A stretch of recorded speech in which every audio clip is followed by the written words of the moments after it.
Hello বন্ধুরা, ভিডিওটা শুরু করার আগে আমি তোমাদের কিছু বলতে চাই।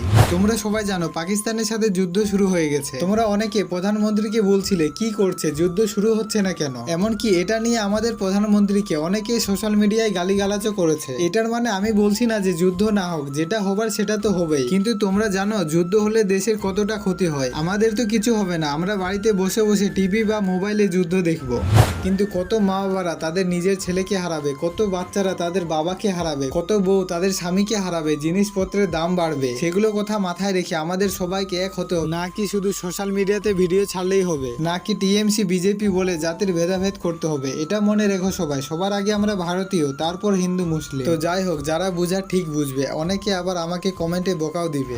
তো বন্ধুরা, আজকে আমরা যাচ্ছি কন্যাযাত্রী পতিরাম থেকে ভেতরে বুটুনে। এই দিকের পরিবেশটা কত সুন্দর। সে রাস্তাঘাট খারাপ হতে পারে, কিন্তু পরিবেশটা সম্পূর্ণ আলাদা। আর তোমরা দেখতেই পারছো আমাদের কাছে কত টাকা, অনেক টাকা নিয়ে আসি আমরা। বিয়ে বাড়ির ভেতরে যেতে দেখলাম খুব সুন্দরভাবে ডেকোরেট করা হয়েছে, চারিদিকে শুধু লাইটিং এ ভর্তি। আর খাবার প্যান্ডেল কি বলবো, খোলা মাঠের ধারে, আমাকে তো খুবই ভালো লাগলো। আরেকটা জিনিস দেখলাম বন্ধুরা, বিয়ে বাড়িতে দোকান নিয়ে আসছে, বিশাল ব্যাপার। আমি আগে বিয়ে বাড়িতে ফুচকালা আর আইসক্রিম আলাকেই শুধু দেখেছিলাম, কিন্তু এগুলো দোকান আমি প্রথম দেখলাম। আর ফুটবল মাঠটা কিন্তু সত্যি খুবই ভালো লাগলো, মাঠের চারিপাশে গাছ।